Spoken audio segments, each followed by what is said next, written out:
안녕하세요. 옛 성현들의 말씀과 지혜를 알아보는 천국의 니캉네캉입니다. 오늘은 정치활동이나 기업의 운영에 있어서 큰일이 있을 때마다 이면에 항상 존재하는 사자성어로서 토사구팽에 대해서 한번 알아볼까 합니다. 아직까지 저희 채널을 보시기만 하시면서 구독 신청을 하지 않으신 분이 계신다면 효율적인 노출을 위해서라도 지금 바로 구독 버튼을 꾹 눌러주시고요. 좋아요와 댓글, 알람 설정도 부탁드립니다. 토사구팽, 어디서 많이 들어본 말 같죠? 토끼토, 죽을 사, 개구, 삶을 팽으로. 이 말의 의미는 토끼 사냥이 끝나면 사냥한 개를 삶아 먹는다, 이런 뜻이랍니다. 다시 말하면 필요할 때 요긴하게 쓰다가 쓸모가 없어지면 헌신짝 버리듯 한다는 뜻으로 예로부터 무엇이 바뀔 때 많이 사용해온 말이죠. 이 말의 유래는 사기의 회엄후열전에 나오는 글에서 찾아볼 수 있는데요. 한나라 유방과 초나라 항우와의 싸움에서 유방이 승리를 하는데 그때 큰 공을 세운 사람이 바로 한신이었다고 합니다. 한나라 명장인 한신은 항우를 물리치고 유방이 천하를 통일하는데 큰 공을 세우자 유방은 황제의 자리에 오르자 한신이 세운 공을 높이 쌓아서 그를 초나라 왕으로 임명하였답니다. 그런데 한신의 이름이 점점 더 높아지고 힘이 커지는 데다가 그가 반란을 꾀한다는 소문도 떠돌았다는데요. 불안해진 유방은 어느 날 이런 명령을 내렸답니다. 내가 오랜만에 사냥을 즐기고 큰 잔치를 열 생각이니 모든 제후는 한 사람도 빠짐없이 모이시오. 이렇게 하고 또 사냥과 잔치 핑계를 댔지만 이는 한신을 잡으려는 꾀였는데요. 한신은 이 소식을 듣고 오랫동안 고민을 했다고 합니다. 한신은 나를 노리고 있는 게 틀림없구나. 이를 어쩌면 좋지. 가자니 잡힐까 두렵고 안 가자니 더욱 크게 의심받을까 봐 걱정이고. 이렇게 고민하던 그때 그가 거느리던 부하 한 사람이 종리매를 죽여서 그 목을 황제께 바치면 의심을 풀 수 있지 않겠습니까? 이렇게 말했답니다. 종리매는 본디 항우 밑에 있던 뛰어난 장수였으나 항우가 죽고 한나라에 항복하자 한신에게 의지하고 있었던 터였죠. 유방은 종리매에게 원한이 있어 한신에게 거의 목을 베어 올리라고 이미 명령을 내린 상태였을 때랍니다. 하지만 한신은 종리매를 숨겨둔 채 명령을 따르지 않았답니다. 항복한 사람을 죽이는 일은 도리가 아닐 뿐더러 종리매는 쉽게 죽이기에 너무 아까운 장수였기 때문이었죠. 어느 날 한신이 종리매를 찾아가 그동안 있었던 사정을 털어놓자 종리매는 몹시 화난 얼굴로 말했는데요. 유방이 그동안 당신을 치지 못한 까닭은 우리가 같이 있었기 때문이요. 그런데 이제 유방에게 비위를 맞추려고 나를 잡으려 한다면 내 스스로 여기에서 목숨을 내놓겠소. 다만 내가 없어지면 그 다음은 당신 차례임을 명심하시오. 자네의 생각이 그 정도라니 내가 정말 사람을 잘못 보았네요. 자네는 남의 장이 될 그릇은 아니네. 좋아. 그럼 내가 죽어주지 하고는 스스로 목숨을 베어 자결하였다고 합니다. 그 목을 가지고 간 한신은 유방의 오해를 풀 수 있으리라 생각했건만 결과는 정반대였다고 하네요. 유방은 종리매가 죽었다는 소식에 즉시 한신을 붙잡아 묶었답니다. 아, 종리매의 말이 맞았구나. 한신은 뒤늦게 이렇게 하늘을 우러러 탄식하면서 과약인행 교토사량구팽 비조질량공장 적국파모신망 천하이정 아고당팽. 좀 어렵죠.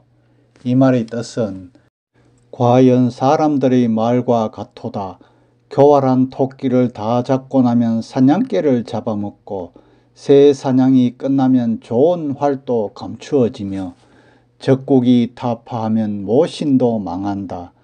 천하가 평정되고 나니 나도 마땅히 팽당하는구나 라고 한탄하면서 유방을 원망하였다고 한다네요.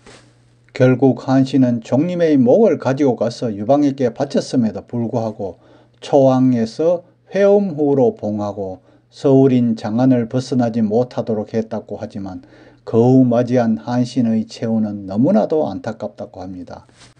이처럼 토사구팽은 여기에서 비롯된 말로 토끼 사냥이 끝나면 토끼를 잡은 사냥개를 삶아 먹는다, 이런 뜻이랍니다. 따라서 토사구팽은 필요할 때 중요하게 쓰고 필요 없으면 매정하게 버리는 비정한 인간 세상을 꼬집은 말이죠. 한신이 이 말을 한 후에는 한신이 워낙 유명하니 한신의 말처럼 알려졌지만 그 전에 이미 이런 말이 있어서 한신이 인용했을 뿐이라고 하네요. 그 전에 있던 기록은 원수지간으로 잘 알려진 오나라 월나라 시대로 거슬러 올라가는데요. 토사구팽의 유래는 춘추전국 시대로 알려져 있는데 월왕 구천세가에 등장하는 범녀의 이야기에서 유래되었다고 합니다. 범녀는 월왕 구천을 보좌했던 책사로서 정성을 다해 글을 섬겼는데요. 어느 날 오나라의 부차가 아버지 합녀의 원수를 갚기 위해서 월나라를 침공하게 되었죠. 그래서 월나라는 멸망하기 직전까지 몰렸다는데요. 월왕 구천은 자살을 선택하려고 하지만 범녀와 문종은 월나라를 구한 계책을 마련했고 두 사람의 계책에 힘입어 월왕 구천은 상황을 반전시켜 오나라를 멸망시킨답니다. 그러나 범녀는 구천에 대해 고난을 함께 할 수는 있지만 영화를 함께 누릴 수는 없는 인물로 평가를 하게 되죠. 그리고 월나라에서 구천을 피해 몰래 제나라에 도망을 가서 은거해 버렸는데요. 그리고는 고난을 함께한 문종에게 비조 진양궁장 교토사주 구팽이라고 했는데요. 이 말은 새 사냥이 끝나면 좋은 활은 감추어지고 교활한 토끼를 다 잡고 나면 사냥개는 삶아 먹는다, 이렇게 조언을 했다네요. 그리고 문종 보고 너도 도망가서라는 뜻이었지만 조언을 듣지 않고 구천을 섬기다가 모반을 한다는 의심을 받은 후 결국 자결하게 되었답니다. 범녀는 중국 4대 미인으로 꼽히는 서씨를 만든 장본인이고 나중에 서씨와 같이 도망갔다고 하는데요. 자기가 길거리에서 캐스팅해서 키웠어, 가르쳤어, 첩보원으로 보내고 목적 달성 후 다시 회수해서 도망가는 그 능력은 정말 대단하다고 하네요. 오늘날 매점매석의 최초 원조이기도 하겠죠. 이제 대통령 선거가 얼마 남지 않았죠. 항상 이러한 일이 있으면 공을 세운 사람은 너무나 많은데 거기에 상응하는 보답을 하지 못해 토사구팽 당했다는 사람들이 많이 생기겠죠. 이 정권에 몸담고 있었던 사람은 팽 아닌 팽을 모두 당할 수도 있고 능력을 인정받아 자기 정부에서도 중용되는 사람도 있을 테고요.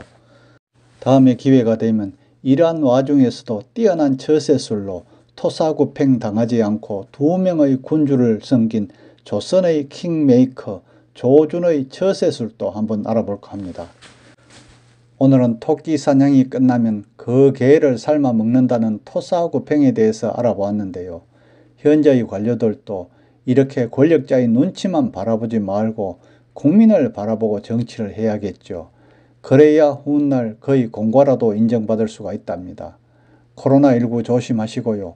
백신도 꼭 맞으시기 바랍니다. 구독 꼭 부탁드립니다. 감사합니다.